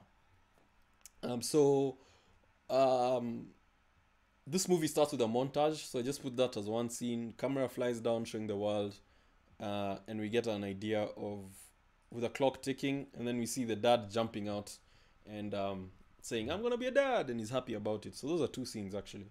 And the first line of this movie is, "I'm gonna be a dad." So it's a family thing. Then we get to see the wife. There's a whole scene, a whole sequence that's kind of a gag, but also I think it's ghosts. Now that I think about it, it's kind of showing how robots are born and how they become to be adults. So there's a whole montage about it, and every scene, every shot had a joke in it. Then Rodney is born. We get to see him as a baby. That's just building up the story world. There was a lot of story building here, but the main thing with him is that the inciting incident in Robots is at scene 14. Whereas in the other movie, it was in scene 20, I think, or 20. Yeah, 20. So these guys spent way less time setting up what the issue is. And then he crosses the threshold at scene 17. There's not much time in between the realization and the actual happening. And actually, his threshold happens after the inciting incident, which is really interesting. And the inciting incident is that he messes up when he's washing dishes, and now his dad is out of a job, and he has a debt. So he's now going to Metro City to pitch his inventions to the big world, to pitch his inventions to big world. so that he can make some money, send home to his dad. So everything that happens in this movie is because of this thing, of this accident that happened, and Rodney needing to going to find the money for it. So he crosses the threshold to go and to go to the new city. There's a whole section of gags when he gets to the city, and stuff is happening in the station. Like you have like a guy playing instruments, you have all sorts of weird stuff happening. They're just jokes. They're not there to set up the world or to do anything. They're just jokes. Zootopia also had the same thing when Judy got to the station. There was also a bit of gags, a few weird things happening here and there. But they weren't really gags as much as setting stuff up. We see hamsters going through tubes, but that was setting up the thing about Nick later. We see giraffes and elephants serving desserts. That was also something being set up for later. So it wasn't just there for the sake of being there. But in robots, it was just there. It was just a joke. You laugh, you move on. You see this robot, he does this one funny thing. It ends and he moves on. So the first time that happens was way back up there actually with the montage. So this was the second time happening, only at scene 19. So still not so much has happened, and we're already repeating a story, a technique, I guess. Scene 22 is where we get to meet the enemy. This one, Belly of the Whale. He's kind of a hero's journey, by the way, because he's just an underdog who comes out and fixes the world that was messed up. And the good thing is, just him being an underdog is what made him capable of doing that. So, we get to meet the enemies, we get more setup for the story world. There's another gag reel down here. When Robin Williams' character is flipping through the rooms, they have the rooms are like on a Ferris wheel. So as he's switching to show this guy where his room is, as all the different rooms are passing by, there's like gags of all the different characters doing weird things in their rooms. Doesn't have anything to do with the story, but really funny. And literally next, like 2 scenes later, there's a gag scene when the lady farts, which is a fart joke. They dedicate a whole scene to a fart joke. And yeah, so there's a whole bunch of gags. If you check out the document, here's another one, here's another one. That it happens a lot. There's also a whole bunch of revelations at the same time. Um, Zootopia had a lot of mystery, so in between each scene there was stuff being filled up to help build the mystery. But in this story, it's all building up to that moment when Rodney finally figures out that Big World is actually not a big shot. He's just another guy. In fact, he's just a cool brand that's been created out of all he saw was a really good ad, but the guy himself is not that great. So all those realizations and revelations happen at this section near the end. Oh, it's scene 60, way near the end, because this one goes all the way till 95. So all the realizations that his dad is not really as great as he thought, that Big World is not really as big a shot as he thought. All that stuff happens. All that stuff happens in a very short time, and it also builds up the anticipation of, okay, we really need to get to work and start fixing all the issues that are happening here. So yeah, a lot of things happen. There are not so many gags as you come to the end. The fight scene is really, really long. But I just broke it up as scenes. Probably shouldn't have. But all of them going to the battle scene. We all get to see how they've paid off the stuff that happened to them in the story, and how they get to fight here in the end. It all kind of ties together and pays off, so it's really cool. Lots of gags also there, but there's no dedicated gag. It's just jokes happening in the scenes. And then we come to the new equilibrium at the end. So the interesting things that happen in robots is that you have all these gags in between. You also have all these extra characters who, as when you break it down like this, you start to discover that they're just there for gags. There's one character who's just there to tell jokes, the guy in the yellow body. He's just there for a joke. He seems to be part of the story, but if you took him out and maybe gave his lines to another character, I think we could have lived without him.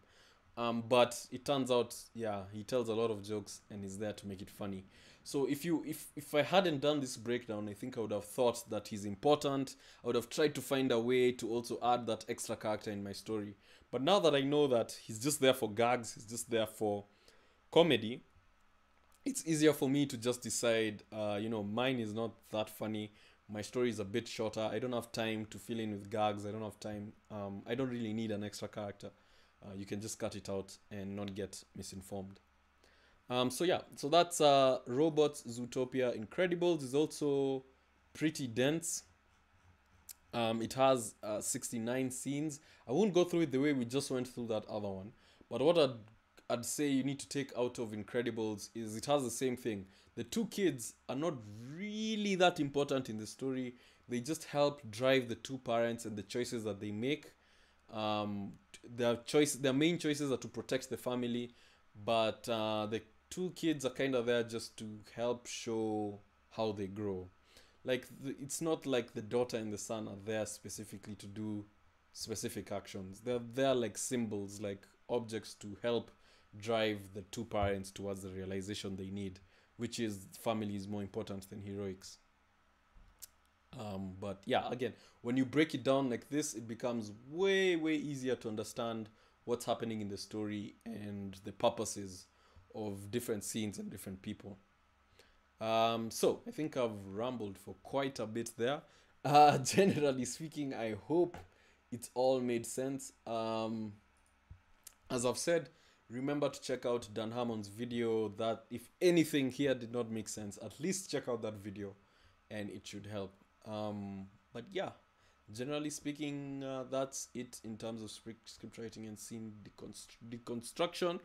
Once you've done these scene deconstructions, it should be a lot easier for you now to construct your own scenes, to build your own scene list, and to now be able to, tell your own stories and tell them in a proper Hollywood blockbuster sort of style. Yeah. So if you guys have any more questions, if it made sense, if it got way too complicated somewhere, just let me know. Drop a question or a comment in the chat and I'll have a look. Yeah. In the meantime, Jotham has a question. Hello. Could we analyze an ad next week? I see them more often than movies. All right. We could do that. I think the previous stream, the previous hangout, I covered a lot on writing for ads. If you'd like to do deconstructions of ads, we could do that as well. Jotham, you're in the group, right? Yeah. Jotham, please, Jotham, please drop some ads you'd like me to deconstruct in the group, and I'll check them out there. Yeah, it is. It's quite dense. It's quite a lot of information. But what I'd strongly suggest, watch Dan Harmon's video, and then come back and watch this again. It'll all make a lot of sense. But thanks for sticking through to the end. At least you made it this far, and yeah, I think you're in a better spot to just make sense of it. So the idea now is that I'm gonna do more scene breakdowns and post them. I'll post them in the group. If I get anything that's significant and interesting, I'll probably make a video on it and post it on the channel. It won't come as a stream. I'll just post it on the channel. For the guys who think this makes sense, they can check it out there. Yeah. Cool. Anyone else have any other question? Check out a movie you like. Maybe remember the first line. Another thing was also the first line and the last line in a scene are really important. But if you want to get into those nitty-gritties, just read Anatomy of Story. It has all that stuff. So we still have like another 5 or so minutes. If you guys have any questions, scene breakdown of Spider-Verse, Sasawa, I will put that on the list. I should do that actually. Yeah, I'll do that.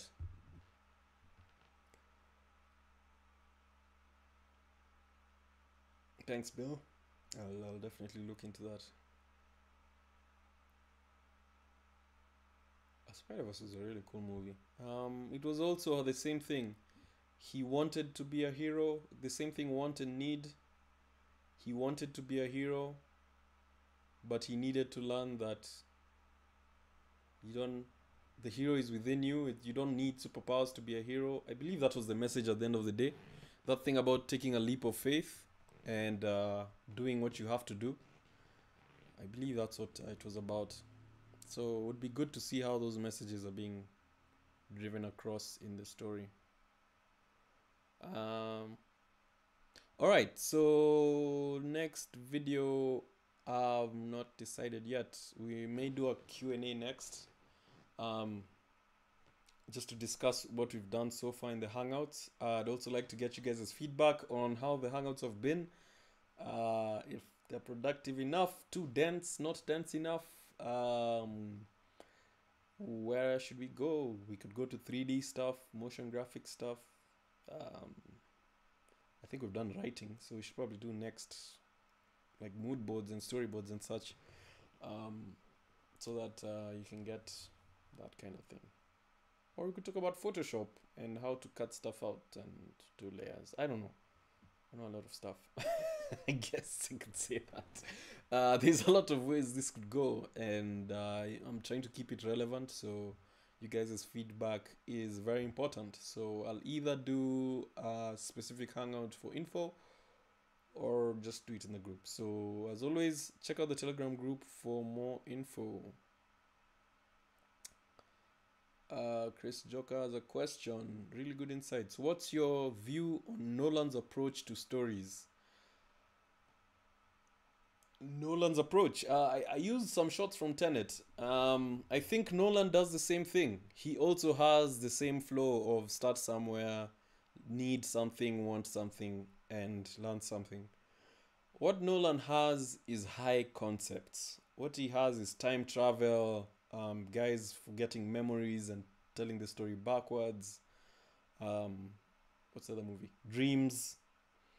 Like Batman as well, I guess, was fantasy stuff. But the stories he tells himself are usually high concept. So I think you can sometimes get caught up in all those things about time travel and moving backwards. But if you take a step back, do like a scene breakdown and really think about it, you'll see it's the same thing. It's just a journey. Memento is a guy who's losing his memory. The story is being told backwards, and his idea of telling the story backwards is to make you also feel like him, to have the same experience of him not really knowing what happened before. But it's also important for you not to know what happened before, because it also ties into the need and the want. This is a guy who loses his memory all the time. He wants to find his wife's killer, but he needs to learn that this revenge quest of his, he needs to figure out that this revenge quest of his is bad. It was even over, but he's just such a salty guy that these people are manipulating him and taking advantage of him. The chick who plays what's her name? Carrie Ann Foster. Oh man, Carrie Ann Fisher. I'm sorry, guys. Did I say Foster? It's not Foster. Okay, that's Ann Foster. Carrie Ann Fisher, the chick who played Trinity in Matrix. Her character is manipulating the guy to make him kill her boyfriend. John G's the cop guy is taking advantage of him to kill all sorts of people. The guy who runs the restaurant, not the guy who runs the hotel he's staying at, takes advantage of him and messes around with him when he asks stuff. Like, everyone's just messing around with him and taking advantage of him. And so the best way to show this and to also make it a twist for the audience would be to tell the story backwards, to make sure the audience doesn't know that all this stuff is happening. So yeah, Nolan also still has the same flow. It's just that the idea itself is just really big. Same thing for Inception. It's about Cobb figuring out that he needs to get over this chase of his he needed to get over the thing with his wife, so that he could now get over the thing with his wife and his kids. I think that was the main idea behind Inception. So all this stuff happening about dreams, entering dreams, and all that is about how. Remember, Inception's main idea was a simple idea can fuck everything up. Um, they want to plant an idea in someone's head so that he can destroy his dad's company. In in Inception, which other one? Oh, sorry, that comment kind of distracted me. Um, in Cobb's case, he needed to that idea of his wife. He gave his wife that idea that they might still be in a dream, and then that made her kill herself. And he's also has the idea of the wife and his kids stuck in his head. That thing of the kids standing up and running away, there's that image he has in his head. That was what Inception's ideas basically was. But at the end of the day, it was to teach this one character, or to tell us how this one character learned his need to get over his pain of his wife and his kids over his want of trying to absolve his name. Because another thing actually about the ending of Inception is that thing about the ball, the thing still spinning. As you know, from the start of the movie, it's been about reality, what's real, what's fake. And Cobb has been spinning this thing to make sure he always knows what's real and fake. And he always does it. Like, as soon as something happens, he's always spinning it and staring at it and waiting for something to happen. But now, at the end of the movie, we see he spins it and he just lingers it. Like, he's no longer trying to confirm if this is real or not. So, if anything, he's fallen into the same delusion that he was afraid of. So, that would be an example of someone getting a negative version of what they need. He needed to learn that he has to just let go, but he didn't learn it. He just ended up stuck in a dream. And in fact, yeah, the idea behind is not that it's whether it stops spinning or not. The idea of the ending of Inception is he stopped looking at it. He doesn't care if it's a dream or reality anymore. He's just going to go and continue living with it. And that's really crazy considering how far we've come. What is the first line in Inception? That is actually something I'd be interested in looking up. If someone says something like, oh, dreams are mama, or reality, it's gonna be something family related, I'm sure. So let me cue that movie and watch it. I have not figured out Tenet yet. Yeah, Tenet is pretty crazy and complicated. I think the time travel thing made it hard to understand. But I think you don't really have to understand the time thing. Again, look at it from what lesson is being taught or what message is being given across. Tenet was about how changing time, the inevitability of things. Remember, as much as we were talking about guns and war and such things, the story itself revolved around the guy and his wife and that relationship they had. Because the wife is the one they used to get to him, and he tries to kill himself to blow up the world, but the wife is the one who stops it. It's really about the wife and the guy and how it took time travel for this. Time travel was the only situation for this chick and guy to be able to sort out their conflict. All that stuff about stuff coming backwards, forwards, regret, planning, forward, people dying in the future, and inevitability was pretty cool. I don't think you really needed to understand it that much to really get what the story was about. And I think that's what can get confusing, the mechanics of it. Because you're watching Tenet thinking, this time travel thing must be complicated. I really need to pay attention to it. And then you also know it's a Nolan movie, so you know there are twists coming. So you're just trying to pay attention to so many things that it gets confusing. But I think it's a good movie. I think it's really dope. All Christopher Nolan movies need a second viewing to get the plot. Yeah, for sure. He lays his stuff a lot. There's a lot of layers. There's symbols, stuff on the wall, things people say, things people are wearing as things are happening. He also likes to hide stuff a lot. Yeah, so it's cool to check out. Any other questions or any other movies? We can explore.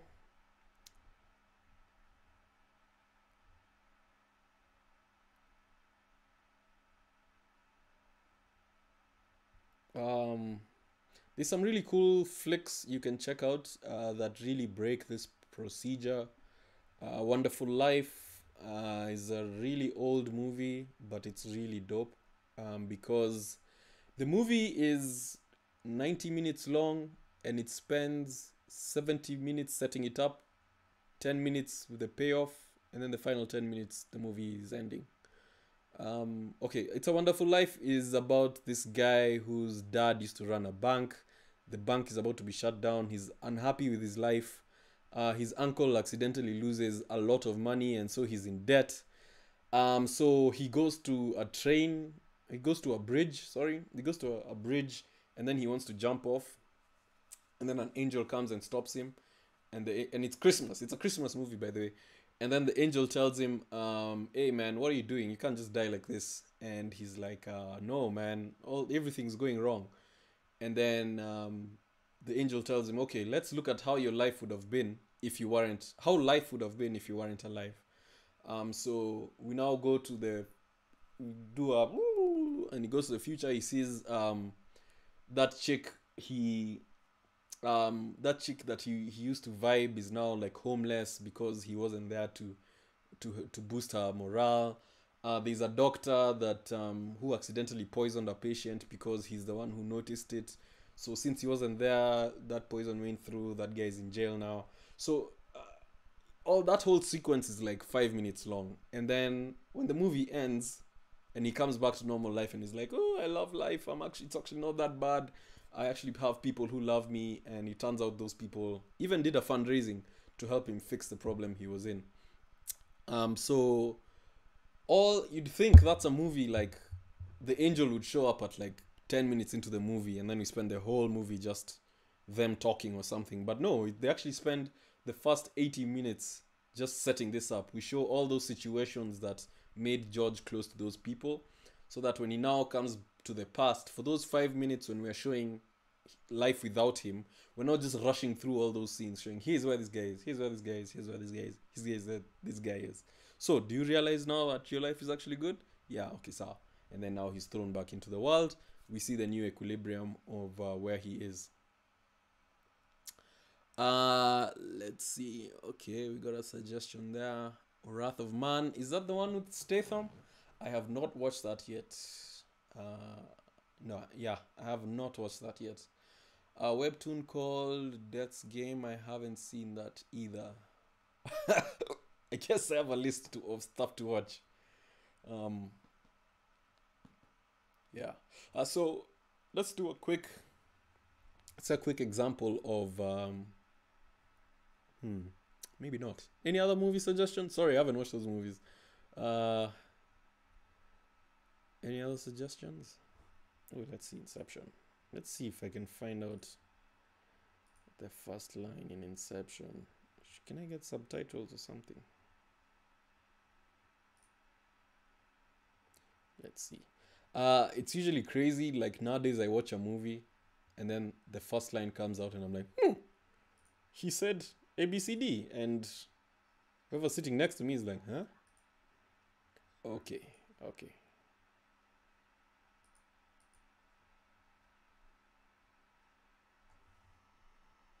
Okay, so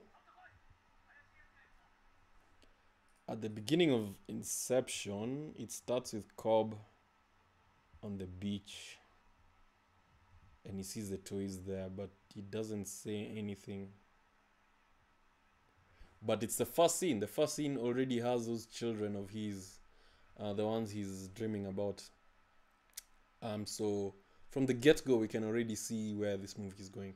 The kids at the first scene and the last scene. That's pretty crazy. So anyway, he passes out on the beach. Someone comes and finds him. Technically, the first dialogue is that guy.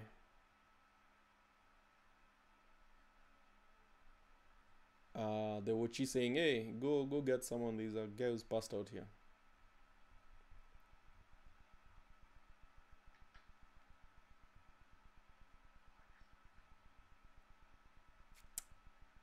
What of Love, Death, and Robots? Yes, they do also follow the same workflow. Let's look at something like which one? Which Love, Death, Robot episode did you like? I liked Ice. Ice was dope. The ones for the guys running away, that was in season 2. Have you seen Ice, Jeffrey?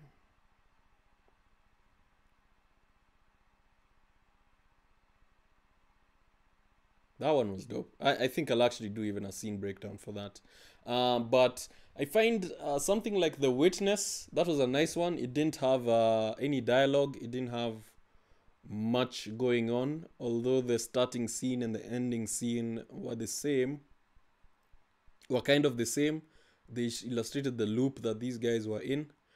It also followed that method. Like, you need to go. Okay, I kind of need to write it down when I do it this way. So we can do, you need to go, search, find, take, return, changed. So let's take the IC episode. They established that kid who was not modified, and he had his brother who was modified. He had a need to prove to everyone that someone who's not modified can actually achieve whatever these guys can do, right? So to go, he had to cross a threshold. There's a point he had to cross to decide he's now going to try and prove this point to his bro. And that's when he told him, yo, I'm coming with you, when they were going out. And the bro actually warned him. He told him, yo, yeah, you might not be able to keep up with us because we're modified. And the bro was like, I'll explain Zima as well. And the bro was like, okay, Sawa, let's go. So the search now becomes him.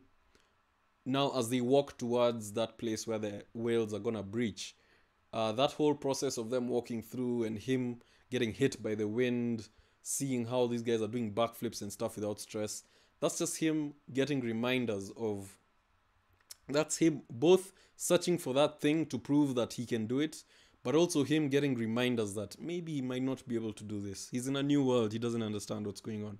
So he's now seeing the differences between what he believes and what's actually happening.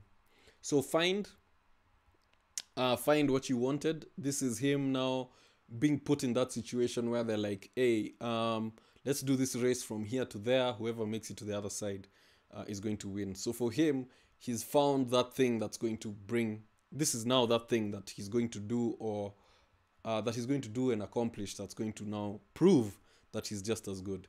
So take would be now, as that thing is coming and the breaches are happening and he's running away, he's realizing, oh my god, I completely made a mistake coming here. But he has to pay. He's paid a price. He has to pay a price for doing what he's done. So as he's running, his bro falls over, and then he does a really nice flip to pick him up, and then they continue to run. So now he's taken that thing. He found what he was coming for, and now he's taking it. He's taking it by force, and in the process of doing this, he's now learned that, okay, damn, maybe these guys, and yeah, as much as they are, in the process of learning what he wants, which is to prove himself, he's learned what he needs, which is, as much as he doesn't have to prove he's as good as the modified guys, he's still pretty good on his own. He can still survive and do everything himself because he saved his brother. And then when we get to return, they all come back now to the end of the breach, where the lady's like, well, I guess they breach after 6 hits. They breach after 6 hits. And he's like, okay. And he's like, his bro is like, thanks for saving me. So now we can already see that he's changed. When we get to the return, he's already returned back to, now they've come back to the city wall. And now we've seen he's changed. Him and his bro are now a bit closer. He's not scared anymore, hiding in his hood. He's now like, he even turned his hat around and then started running with them together. He's now changed. So he's gone through the circle. Or rather, if we were to break it down, the circle, that's how the circle would be. Hope that worked.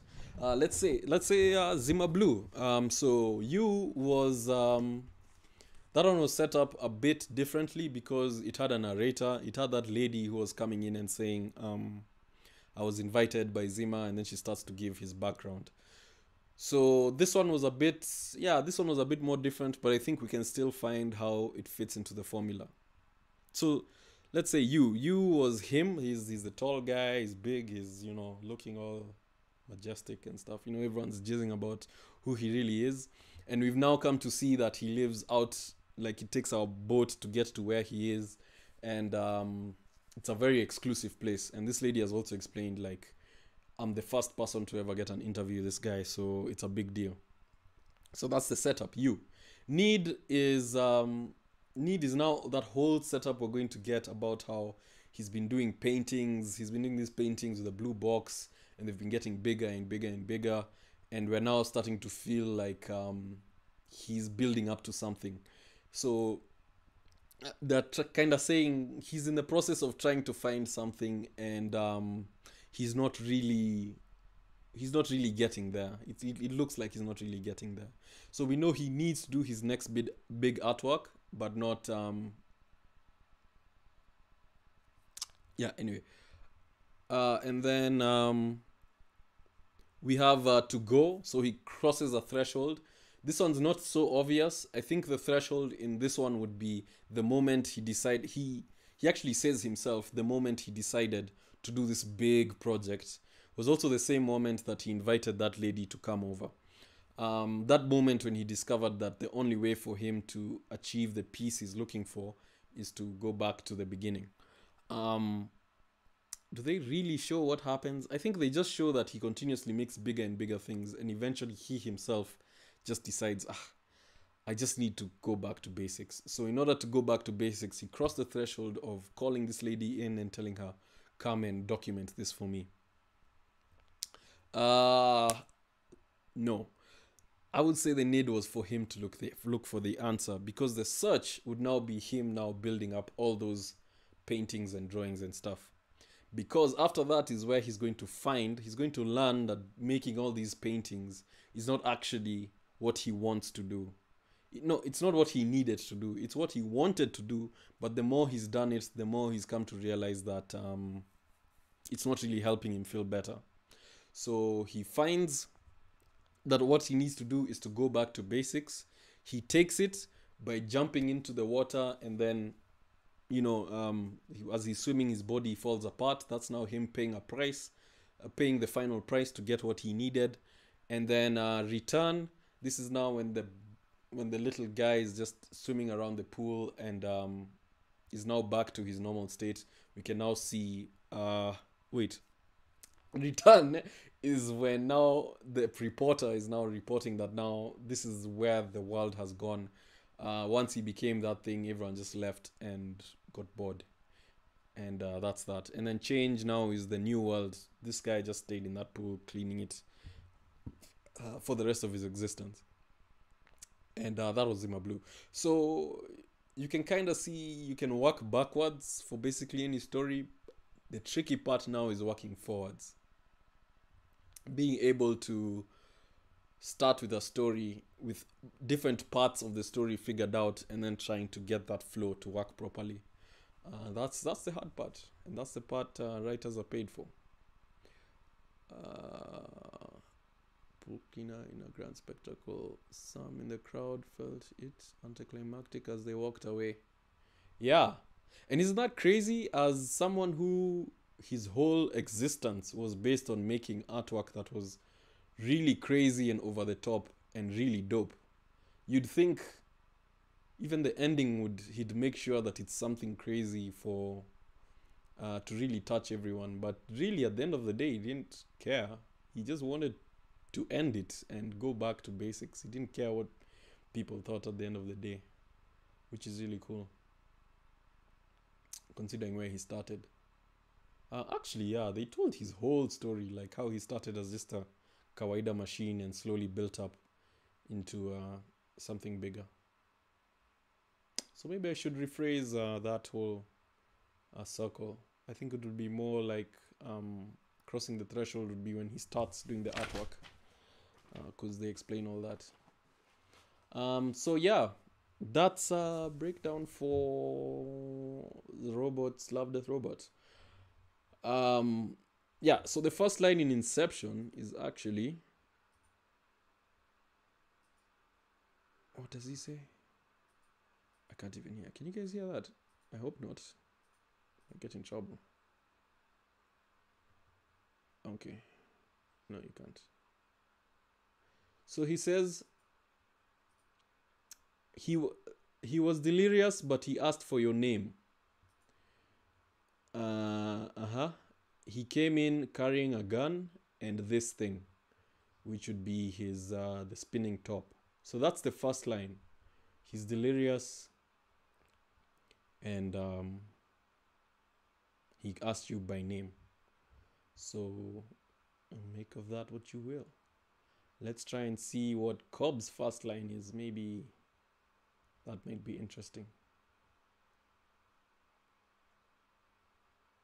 Yeah, because at this point he was stuck in the dream for like a whole bunch of years, and he was going nuts. Oh, I can't even hear. Cool. Yeah, I'll check it out and probably post it in the group. But anyway, thanks so much everyone for coming through for this stream. I hope it wasn't too dense or complicated. I may do a follow up if you guys think it was, or if I get sufficient questions to warrant one. But yeah, thanks for all the questions and the comments and suggestions. I think that made it really interactive and really interesting.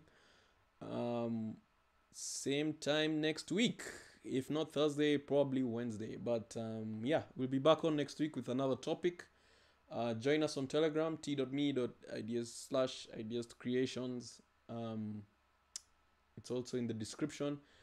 From there, you can learn about what's coming up next, get links to the documents and PDFs of these breakdowns. So, yeah. Thank you for watching, and I will catch you guys next week. Wow, 2 hours. 2 hours, 11 minutes. Not bad.